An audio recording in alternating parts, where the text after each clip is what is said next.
அனைவருக்கும் வணக்கம். நான் doctor MS. Usha Nandhini, Siddha physician, lotus women care hospital, இந்தியாவின் முதல் பெண்களுக்கான PCOS சித்த மருத்துவமனை, சாய்பாபா காலனி, கோயம்புத்தூர், KK நகர், சென்னை.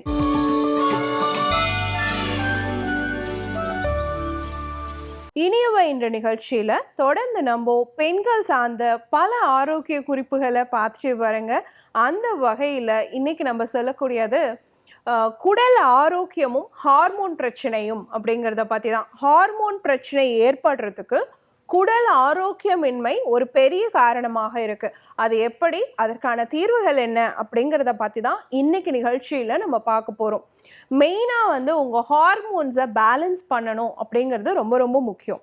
அதே மாதிரி குடல் ஆரோக்கியமும் சீராக இருக்கணும். இப்போ ஹார்மோனல் இம்பேலன்ஸ் இருந்துச்சு அப்படின்னு சொன்னால் உங்களுக்கு இர்ரெகுலர் பீரியட்ஸ் இருக்கிறது, உடல் எடை அதிகமாகிறது, கை காலில் நீர் கோத்த மாதிரி இருக்குது, மார்பகத்தில் வலி அதிகமாக இருக்குது, கால் தொங்க போடும் பொழுது வீக்கம் உருவாகிறது, முகம் வீக்கமாக இருக்கக்கூடிய நிலை, முடி உதிர்தல், இந்த மாதிரி பல பிரச்சனைகளை நம்ம சந்திக்கிறோம்.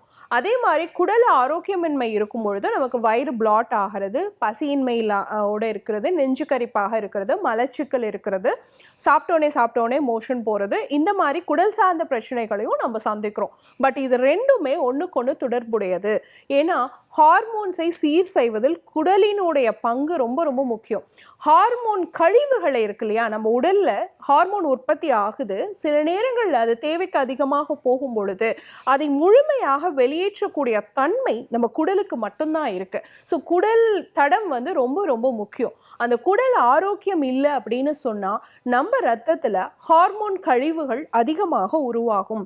அந்த உருவான கழிவுகள் ரத்தத்துல உறிஞ்சப்பட்டு நம்ம உடல்ல ஹைப்பர் ஸ்டிமுலேஷன் அப்படிங்கிற ஒரு நிலையை உருவாக்கும். அப்போ ஹார்மோன் ரத்தத்துல தேவைக்கு அதிகமாக இருக்கும் பொழுது நம்ம உடல்ல இருக்கக்கூடிய ஒவ்வொரு உறுப்புகளும் அதிகமான தூண்டுதலுக்கு உட்படுத்தப்படும். அப்போ அது சார்ந்த பிரச்சனைகள், ஹைப்பர் ஸ்டிமுலேட்டரி சிண்ட்ரோம் நமக்கு உருவாகிறதுக்கு வாய்ப்பு இருக்கு. குறிப்பா ஈஸ்ட்ரோஜனுடைய அளவு அதிகமாகி ஈஸ்ட்ரோஜன் டாமினன்ஸ் உருவாகி அதை தொடர்ந்து கருமுட்டை வெளிப்பாடுறதுலயும் பிரச்சனை இருக்கும்.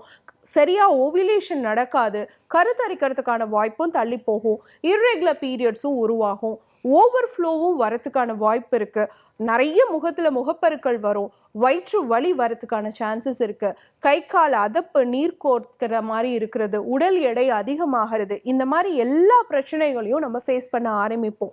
எப்போ அப்படின்னு சொன்னா நம்ம உடல்ல அளவுக்கு அதிகமா ஹார்மோன்களுடைய உற்பத்தி குடல் சீர்கேடு அடைகிறதுனால உருவாகும் பொழுது. அப்போ அதிகமா ஹார்மோன் கழிவுகள் ரத்தத்துல உருவாகிறத தடுக்கணும் அப்படின்னு சொன்னாலே நம்ம குடல் ஆரோக்கியம் அப்படிங்கிறது ரொம்ப ரொம்ப முக்கியம் அப்படிங்கிறத பற்றி நீங்கள் தெரிஞ்சுக்கணும். ஸோ அப்போது இதுக்கு என்ன பண்ணலாம் அப்படின்னு கேட்டிங்கன்னா, ஃபஸ்ட்டு விஷயம், ஒரு நாளைக்கு நீங்கள் 3 to 4 லிட்டர்ஸ் தண்ணி கண்டிப்பாக குடிக்கணும். அப்போ தான் குடல் கழிவு முழுமையாக வெளியேறும், அதோடு சேர்ந்த ஹார்மோன் கழிவும் வெளியேறதுக்கான வாய்ப்பு இருக்குது. ரெண்டாவது விஷயம், நிறைய உணவுல நார்ச்சத்துள்ள விஷயங்களை பயன்படுத்தணும்.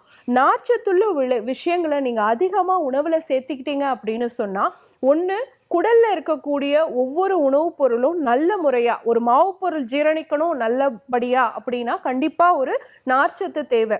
ஒரு புரத பொருள் நல்லபடியா ஜீரணிக்கணும் அப்படின்னு சொன்னாலும் கண்டிப்பா அது கூட ஒரு நார்ச்சத்து தேவை. இது ஒரு பைண்டர் மாதிரி, நம்ம சாப்பிடக்கூடிய உணவை நல்லா பைண்ட் பண்ணி அதை ஒரு கழவையா மாத்தி அதுல இருக்கக்கூடிய சத்து பொருளை பிரிச்சு எடுக்கக்கூடிய தன்மை நார்ச்சத்துக்கு தான் இருக்கு.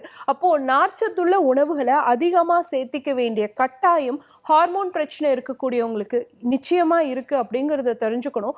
அந்த நார்ச்சத்து 2 வகையா நம்ம பிரிக்கிறோம். கரையும் நார்ச்சத்து, கரையாத நார்ச்சத்துன்னு 2ஆ பிரிக்கிறோம் இல்லையா.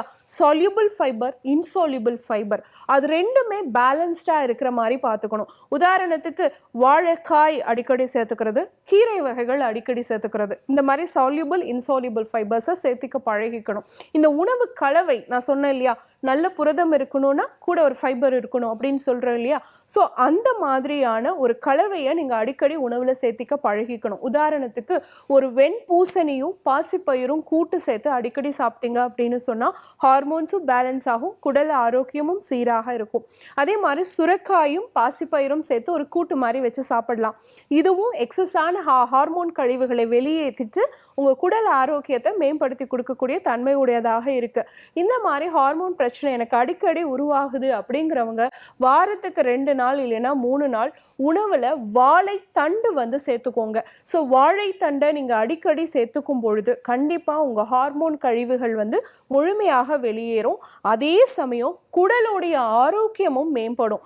ஏன்னா நம்ம ஹார்மோன்களுடைய அந்த டிபெண்டான ஒரு உறிஞ்சிகள் அப்படிங்கிறது குடல்ல தான் இருக்கு. ஸோ குடல் ஆரோக்கியமாக இருந்தால் மட்டும்தான் பெண்கள் ஹார்மோன்களை சீராக வைத்துக் கொள்ள முடியும். இப்போ நான் சொன்ன விஷயங்கள் எல்லாம் உங்களுக்கு தெளிவாக புரிஞ்சிருக்கும். உங்கள் உணவுக்கும் உங்கள் ஹார்மோனுக்கும் எவ்வளோ பெரிய சம்பந்தம் இருக்குது, உங்கள் குடல் ஆரோக்கியத்துக்கும் உங்கள் ஹார்மோன் சுழற்சிக்கும் எவ்வளோ பெரிய சம்பந்தம் இருக்குது அப்படிங்கிறத பற்றி பயன்படுத்தி பாருங்கள். இதே மாதிரி இன்னொரு ஆரோக்கிய குறிப்போடு நான் உங்களை சந்திக்கிறேன். இயற்கையோடு இணைவோம், ஆரோக்கியமாக இருப்போம், ஆனந்தமாக வாழ்வோம். நன்றி, வணக்கம்.